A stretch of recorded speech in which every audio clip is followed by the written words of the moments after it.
Hi, I'm Alberta, and I am sitting here with hardcore band Jesus Piece from Philly. How are you doing today, guys? I'm good. Yeah, we're doing great. We're doing great. Hella great. Super great. And Y'all are here in Houston for the They Show Me the Body worldwide tour. Yeah. And what number is this one? Like, what number stop is Houston? 9 or 10. yeah, I think this is Number 10. 10, I believe. We were just in Dallas yesterday. That was I don't remember. 10. Let's just say 10. Because I was just saying y'all were like in Miami 3 days ago. Right. So it was like, Oh my god. y'all are like here Yeah. in a flash. Feels weird. So it's been 5 years since y'all last recorded an album. Y'all did the Only Self debut album. And since then, we had like the pandemic and you became a dad.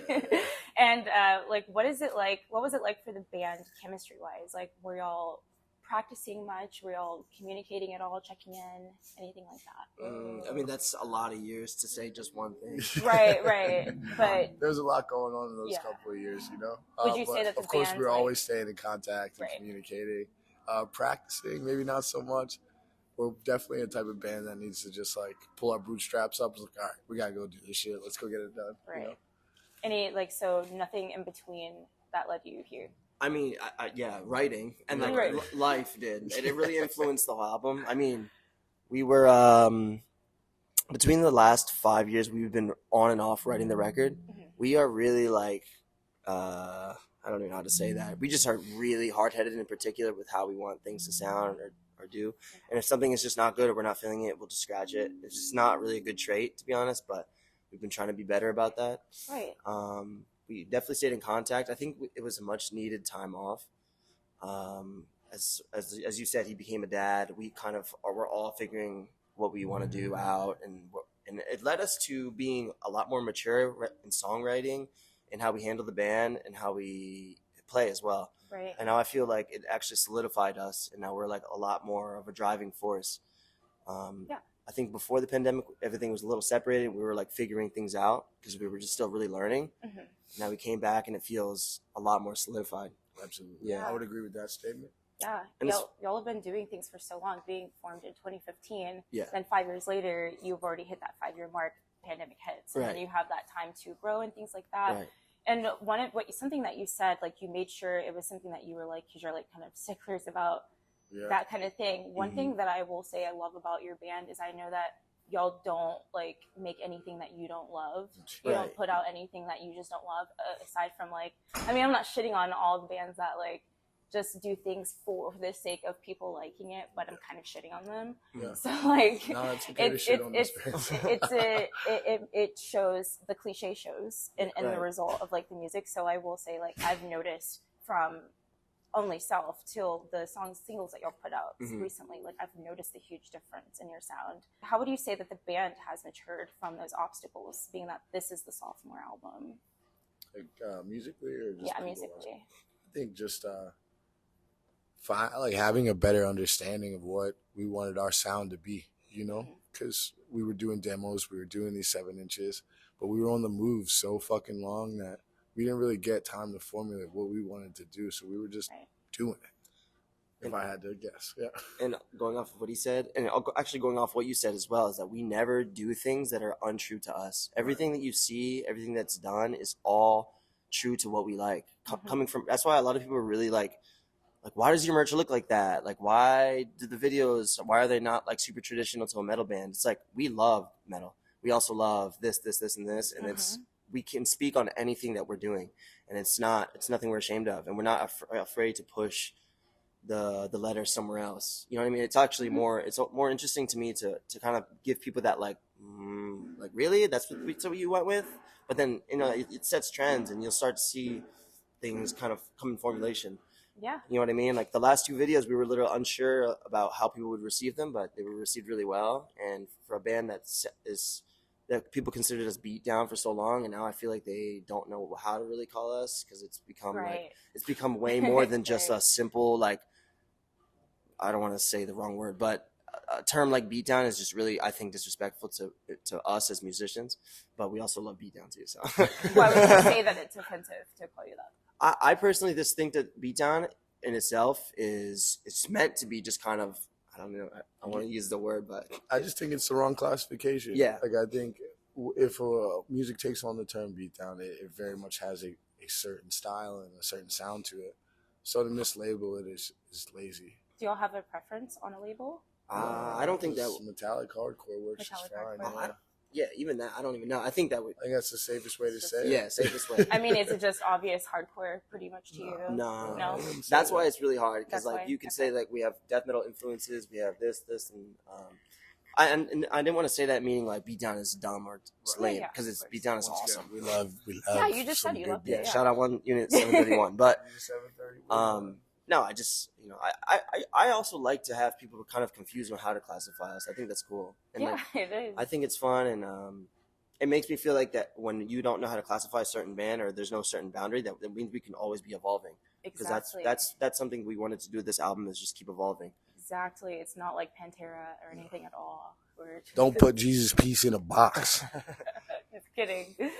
So, Aaron, what What's did you mean when you said in Revolver magazine in 2018 when you Wow. said that one day when you say This is some Nardwuar shit. when you say that one day you're gonna craft your own machete? Yeah, was that a yeah. metaphor for your music? No, or I'm just your gonna fucking reference? melt down like a fire extinguisher or something. Build a little forge. I'll Like just make it. Still weaponry. Like Yeah, you're I talking would about use your it love to of that. cut down tall foliage.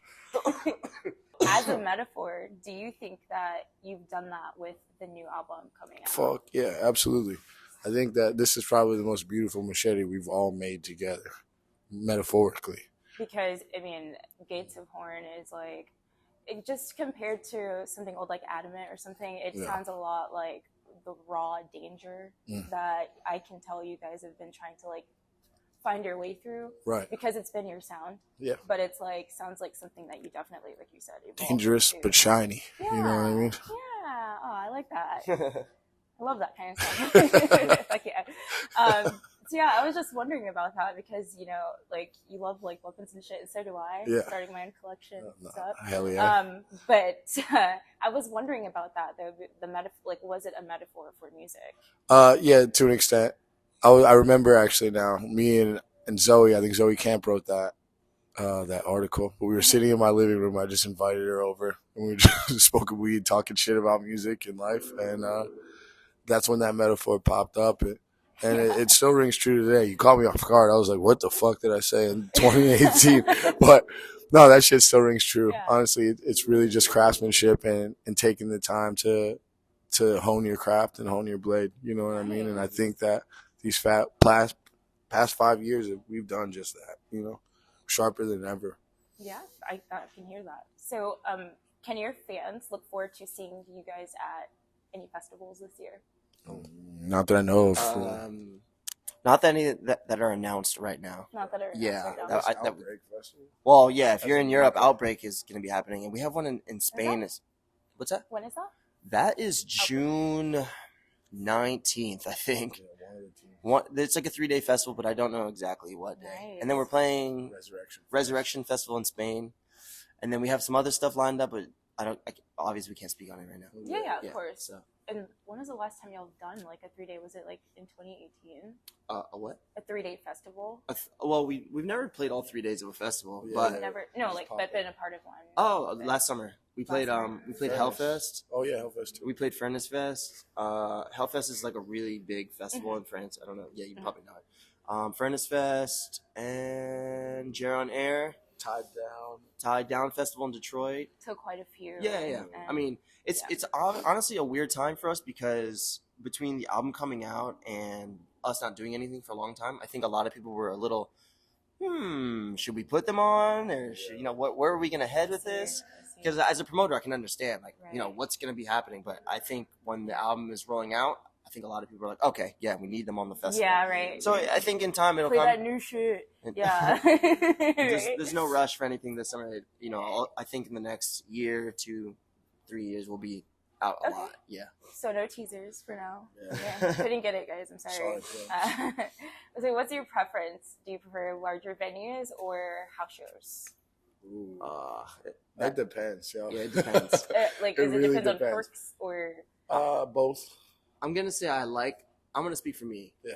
I feel like I can speak for both of us because we both have played a lot of basements. We both played a lot of house shows. Yeah. And honestly, at some point you get tired of it because I've been, now that we've been like blessed to like play venues with good sound and actually get to hear us in like a professional way. Yes. It's like, damn, like, do we want to regress? Yes. Not that I'm against it, but I prefer to have a massive sound and feel like, you know, we're able to play how to the best of our extent. Yeah. Of course. But the house, you just can't beat that vibe. Yeah, the house. Like some of our first shows were in like Temple University basements, and they were probably some of the better craziest. sound. Does it make it more fun, or does the experience connecting with fans at a house show make it more fun? Sounds like I don't think there's one answer. I don't only connect with fans at house shows. Yeah, that's also true. Yeah, I walk around. I talk to everyone at every show because Yeah. that's where we did come from. You know, like that's what I know. Walk around, drink some beer, smoke some weed, shoot the shit with the people around you. It's always a community-driven thing, and that's something I'll never lose or forget. So, I mean, in that answer, you know, like it's not necessarily, you know, the intimacy of the small room that I miss. Maybe it's just more so the chaos. Like anything could happen at a house show. Everyone's doing crazy shit.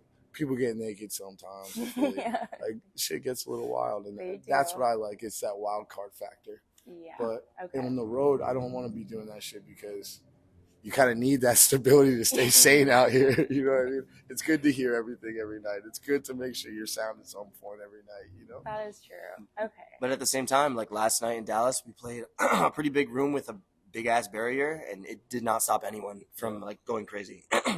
So I really think if there's a barrier, it's really up to you to make it how you want. Right. You know what I mean? Like obviously there's like obstacles, but it's fun to Security, be tested, you know, and how can we make this feel like a house show, even though it's a ginormous venue? How can we interact with these kids to make that chaos come to life? Church. Dude, I'm so glad you said that. I feel like that's the answer I was hoping that would come from that question.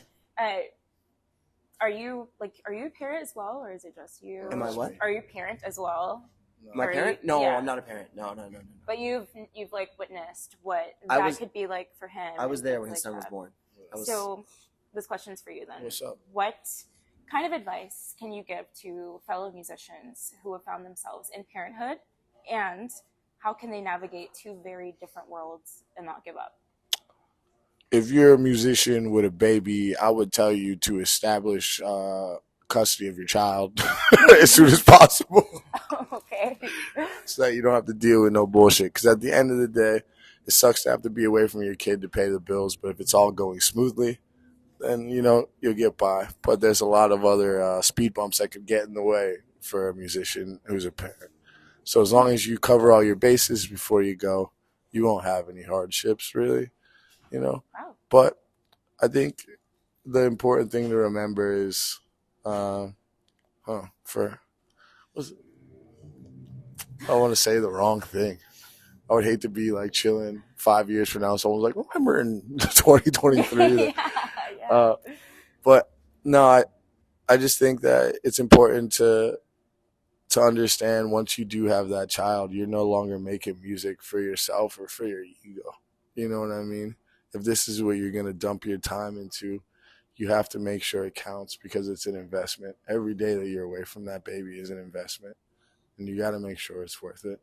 And if it's not, then maybe you got to prioritize a little bit, you know, but do what you need to do before you can do the things you want to do. Okay. Well, thank you. No problem. Hell of a quote. Right? Yeah. It's gonna be like on like Dad Vogue. mode. He's on the Shakespeare shit for that one. Let's talk local scene for a second. Okay. I know that this is what saved Jesus Peace, what brought you guys here. Just like you can arguably say about every band, that's their humble beginnings, of course. But to gain a group of large supporters and through the word of mouth, in the city of Philly, where like kids were coming out of the suburbs to go see you guys play sets, all because they said, you know, some of their friends like, oh, you got to go check out Jesus Peace, like this band's fucking awesome. So can you please talk to me and the people watching how critically important it is to support local music? I mean, Yeah, it's no brainer. Yeah, so I don't know. It's kind of like there's the answer you just said is what you just said Well- is kind of the answer. Like you just Yeah, I probably gave it away a little, but no. It's not that. It's just in hardcore, at least from our background, it's like it's very crucial to be there to get. It's not just a take. It's give and take, but it's natural. You know what I mean? Like I don't know. I literally don't even know how to explain that. I think a good way to put it is that if you're not involved in your community, you can't expect anybody else to want to step out and make connections or to help you with your band or anything else. It's easy to try to get involved in something by just poking your toe online and being like, "What's up, guys?" You know, like just go show your face, talk to people, make sure they know who you are. So when it comes time for you to come play those shows, or you know what I mean, there's more than just the music behind it. Because at the end of the day, this community is not only about music. You know, like you got to talk to each other. And I think that was a huge help with us as a band early on, because not only were all of us doing bands, like we were always around going to different parts or going to Jersey or going to New York and stuff, and making these friends and making these connections around our band. So by the time we were a band, the word traveled a lot easier because people know who we were already. People knew we were solid. word of mouth. And to this day, like just as you said right away, you knew exactly where we were from, because that's what we represent 100% always since day one, and we'll never stop representing where we're from. Yeah. And because we're proud of that, and like no matter what happens around the world or wherever we end up, we always know that this was our foundation, and it's where we came from, and we're not ashamed to say that. What point, like what moment was it for both of you where you noticed that, okay, the local scene is like vitally important, and not just for music, it's just to help kids who are not even making music Probably like not be 2011. depressed. Yeah, probably when I first started Yeah, going first to started shows. with Yeah. 2000. 2010, 2011. yeah. For me, at least, like that's when I started going more regularly. I just got out of school and stuff. I was like, I don't really know what to do with my time. I don't really do too good with boredom. I just kind of go find shit to get into.